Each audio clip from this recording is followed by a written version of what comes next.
Kunjani madoda? Aphinde la khamba ngitholele nkoqobo mfowami so hayisima solo tento sinange sosumke betipoti ukhetha abangani. Uma khalelo sonke sonke iphumelele ngasafuna ukubuza ukuphunya kanjani. Ngikama khona phansi sampheza high place la ngisuka khona kanhlalwane isigodi. Phansi emgombani bafana basemahlabathini ngithi ake ngigalele ngalendlela ngizwakalisila kalamba kithi. Sanibonani. Ngizokubingelela wonke umuntu obukile njengamanje. Ngokujwayelekile ngijwayele ukuthi ngikhulume ngeembiza. Imvusankunzi iwonganezela kogogo. Kodwa namhlanje ngizokhuluma ngento ethinta wonke umuntu. Indlela futhi enjalo ungena ngayo umuthi uyabheka ayifani namanje. Ojwayele ukubuka ama channel ami uzobona ukuthi no. Indlela ajwayele ukungena ngayo akusiyona la ngena ngayo namhlanje. Isizathu ukuthi kunento ephatha wonke umuntu ngabe umuntu wesifazane, umuntu wesilisa, umuntu omdala, ingane, but umuntu osemature iyamphatha lento le. Into eyenza ukuthi impilo yomuntu iphele. So ngakho ke ngingene ngalendlela engena ngayo ukuthi lento engixoxe ngizofika namhlanje into ephatha wonke umuntu. Namhlanje bafethu nodadewethu ngizokhuluma ngesilwane. Isilwane siyingozi empilweni yomuntu. Ngizokhuluma ngesilwane ngiphinde futhi ngikhuluma ngomdliwa ngoba isilwane nomdliwa izinto ezihlukene lezo. And futhi iyafana indlela eyenza ngayo esenza ngayo umuntu kodwa izinto ezahlukene lezo ngoba even nengendlela ekulashwa ngayo kuhlukene. Ngizoqala ukuthi ngikhulume ngesilwane. Umdliwa ngizokhuluma naye ngawo emva ukuthi sengichazile ukuthi isilwane into kanjani. Uma unesilwane iziphi izimpawu ozibona ukuthi ayingeke nesilwane ke manje. Number 1, uma ukuthi uyacindezeleka ekusuku kumbe mase kuzosa kulento ekucindezelayo ukuthi uyawenza uyabaleka ukuthi uyakhala ngakhaleki ngesekulutho. Lonto lo isikhomba ukuthi unesilwane. Uma uphupha ebusuku uphupha ukudla usuka lapho unesilwane. Sisuke sikudlisa isilwane. Uma uthi uhlasibe uhlezi njalo ukhathele uzizwa ukhathele ngaso ungazihlezi ukhathele uhlezi unesilwane. Yini na umthakathi kumbe lo muntu lona okwenza into embi phela isilwane lesi usuke ekubelelise sona suke emahlombe akho shothi noma ngabe yini ofuna ukuyenza uzizwa ukhathele kanti usuke unesilwane. Uma futhi uphupha ulele nomuntu wesifazane usuke futhi unesilwane. Ngiyakubona lokuphupha lo ukuthi uphuphule umuntu wesifazane usaba mature usangena ekuthombeni. Khona lo usuthombile usumdala sesiphele osikhathi leso ukuthi uyaphupha. Kodwa uma usumdala usaphupha usekhona inkinga ekhona lapho. Usuka lapho ke unesilwane lesi ke engikhuluma ngaso ke njengamanje. Uma ukuthi kuyenzeka ukuthi ulala noma uphupha ulala nomuntu wesifazane sisuke sesiyingozi ngoba uma ukuthi unomuntu ohlekisana naye noma unomuntu othandana naye noma ngabe umuntu wesifazane noma uphupha ulele nomuntu wesilisa kuyafana. Uma ukuthi ukhona umuntu enhlekisana naye siyazijika sibe yilowo muntu lowo. Lowo muntu lowo kuzohamba nixabane naye. Nibanga into obala nje ivele kube into enkulu. Yini na sesifake isichitho sesiyibona siumna kwakho kumbe sesiyibona ukuthi siyindoda kulo muntu wesifazane kumbe sesiyibona ukuthi siyintombi kulo muntu wesifazane amini wesilisa. So ingakho ke musiqala ukuthi nibe nezinto ngo physically kuvedena kuxatshwana kanti ephupheni yonke into isuhamba kahle.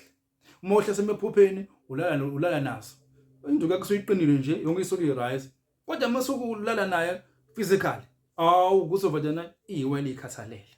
Mhlasimbe ukhuluma ngathi isicelo mfethu ngidinga imbiza induku amayivuke. Ngikunike imbiza mina ngikunike unganzolo kagogo ngikunike uqando. Ijike futhi ivuke but ibe nenkinga ikhahle ibe nalokho kanti ayikona inkinga ukuthi induku ayivuke. Inkinga ukuthi unesilwane uphupha ulele nesilwane. Yabona ndaba ukuthi indaba kanjani uma uphuphule nesilwane siyakwenza ukuthi induku yakho ikhathale kodwa uma ulala naso ebusuku ngokwephupho ivele ibe right kodwa uma ulala nomuntu okwangampela ivele ikhathale. Sesike kakhulu besinjalo sesifuna ukulashwa lapho ke usuke usudinga ukuthi ugezwe uthole umuthi ozoqhuma ngawo uphalaze mase uyahamba uyogeza emfuleni ohambayo. uthathe ube khona imali ozoyilokhuza ozonikela ngayo kulowo mfula lo ohambayo, bese uthola inyongo yenkukhu emhlophe ukuthi ukwazi ukukhipha lento le ekuwena namakhandlela, ukwazi ukukhipha lento ekuwena musu uyahamba uyogeza, usixoshe sisuke kuwena, isuke le moya le emimbi ekuhlasele, ngoba ngeke wenze lutho, ayikho into ongayenza uma unesilwane, ngoba noma ngabe yini oyicabangayo uma unaso siyakwazi ukukufila, siyakwazi ukubona ukuthi khona into oyicabangayo. Kwesikhathi uxabana ngisho nabantu osondelene nayo nabo, uxabana bengento obala nje, sekhona nanesichitho kuwena. Ingakho-ke kubalulekile ukuthi nene kumele ukuthi ugqume ukhiphe even kwasidina lesi sifake kuwena, bese uyazigeza uhambe uyosilahla kude emfuleni ohambayo. Bese kuthi kuba khona into ekubizwa ngokuthiwa umdliwa. Umdliwa ke ujule kakhulu ngoba umdliwa lo muntu osuke ewenzile wawufaka kuwena usuke ewenze ngeenhlabathi zamathuna. Yezwa ke manje, mhlasimbe wenze ngenhlabathi yamathuna yomuntu osondelene naye. Lo nhlabathi yethuna bayayijika ukuthi ibe umoya kuwena, noma ibe isipoki kuwena, noma ngabe yini oyicabangayo ivele ngenzeki, uvela ukhathale. Kodwa mase ngifika nje mina ngiya kuwena, mhlasimbe ngithi bayiba mfethu asamsendeni ukuthi uzovuma izowenzeka into, kodwa uma uyicabangela wena into ivele ngenzeki. Nasemsebenzini umsebenzi uzoxabana no-supervisor, uvela uxoshe emsebenzini. Yini ilwa nalo, ayifuni ukuthi kuba khona into eyimpumelelo ekwehlelayo noma eyimpumelelo oyenzayo. Ilwa nabo ukuthi phela yonke into. Kumbe uphupha amanzi, mhlambe uphupha uyamuka, noma uphupha ugcwele umfula ufuna ukuwela, ukukhomba ukuthi usuku nomdliwa, noma ngabe iliphi iphupho oluphuphayo but involve amanzi, usuyinkomo zalapho ukuthi unomdliwa. Noma futhi kwesikhathi uphuphule nomuntu esifazane, usokuyinkomo futhi zokuthi unomdliwa. Kodwa umdliwa wona mabewenza bawuhlanganisa nezinhlabathi zamathuna. Futhi indlela olashwa ngayo, ulashwa ngendlela ehlukile kunesilwane. Angathi isilwane sona uphupha amanzi, but umdliwa uyaphupha amanzi, uphupha noma umfulu, uma mhlawumbe uphupha uphuza amanzi, noma ufuna usenkingeni mhlawumbe uyamuka, usunomdliwa lapho. Ujulo kakhulu umdliwa. Hey bafethi, kunzima kakhulu musu unomdliwa, noma ngabe ufuna ukuthi ube nomuntu wakesifazane isikhathi esincane, niyaxabana, niyaboyelana, niyaxabana, yini balwa nawe. Ngikhumbule bafethu ukuthi akusibona bonke abantu akuthandayo intweni zakhe, empolweni yakho. Wonke umuntu akakufuni ukubona, kunabantu abangafuni ukubona umuntu ephumelela entweni ayenzayo, so bayahluleka ukuyenza physically, so bayenza ngani spiritually, bathumelela izilwane zabo ukuze impumelelo yakho ingayindawo. So ukulapha ke umdli uyalapheka, kodwa kumele uma ufika kumuntu uchaze ukuthi uma uphupha usuphupha ntoni nani, ukuze umuntu noma uza kumina nje uchaze usuphupha ntoni nani, noma kwenzakalani wena, ukuze ngibone ukuthi no, lo muntu lo akusona isilwane, umdliwa. Ngingakunikeza umuthi wesilwane kanti nomdliwa, yabo. Ngingakunikeza umuthi womdliwa kanti nesilwane, kufanele nginikeze umuthi oqondene nalayo nto leyo. Umdliwa ke noma ulashwa ngokuthi uyahamba uyomba umgodi ngaphandle kude, umbe umgodi bese uthola ikhanda lesilwane esizene, ngeze ngisibiza ngegama but isilwane nje esizidlayo. Uthola umgodi bese ufaka inalithi phakathi, noma ufaka izipikili phakathi, ufaka ikhandlela eliyelo nekhandlela elimhlophe. Bese uthola lo muthi lo engokunikeza wona, uphalezele kulelo khanda lelo silwane leso. Ngisabona ukuthi sekusejula kakhulu manje, akusafani nenani nesilwane, sesikhona ngomdliwa ke manje nake.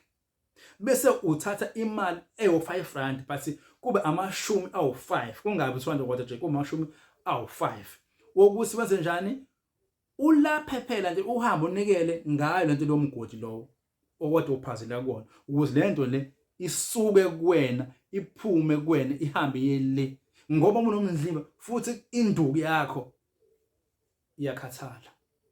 Ngoba yini? Phela ngalathi uphupha ulele nomuntu esifazane, usukulalana ngokwephupho kodwa basuke isuke lento iyenzeka kwangampela kodwa ngenxa yokuthi usukulele usubona nje iphupho kanti no yenzeka ngampela uzuyifana nesicefe kubantu nesidini uthola uhlesami wethu uhleli nasetekisini uthi uyangena etekisini umuntu athi ngicela undlulise ngihlala singaphambili yini kwalesidina leso onaso lesidina ufuna ukuthi mawusiqede umdliwa ke lo osebenza kanjalo wesisikhathi noma ngabe udlala i-Betway ngisho ama-team akho ungawacabanga ukuthi ngifufaka yiphi i-team kwaze ufake i-team wayifaka uzokhona ukuphazamisa nje ukuthi xakhame ngifake i-team ngifake i-team eseceleni udliwa ngoba yini into ezoba impumelelo kuwena kumbe into ezokujabulisa azizwani naso yabona into senza kanjani lo senza ngendlela yakhe nosenza ngendlela yakhe indlela ashwa ngayo ulasha ngendlela yakhe but okunye ukhona la kucishe kube into eyodwa so bafethu kuzomela ukuthi niphuthume nizitholele umuthi